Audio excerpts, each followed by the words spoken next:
Real quick, I'm gonna give you a tip on replacing your reservoir on your power pole pump. So there's the reservoir that came off of it. So you got a couple screws. Now, check this out. So on the original reservoir, you had that hex head screw that goes right there. Well, it doesn't work on the new reservoir. So this is what you gotta do. Now, this is what worked for me. So you see here, I got two drill bit heads.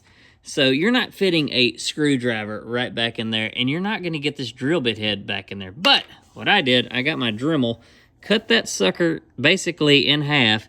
Then I got my 1/4 inch wrench, and I put that on there, and I was able to tighten it up. So yeah, so it's kind of a pain in the butt, but maybe it'll save you guys a headache later on. But yeah, and that's how I did it, and so I can go fishing tomorrow. But anyways, hope you enjoyed the video. Leave me a thumbs up if you enjoyed it. Keep God first in your life. We'll see you later.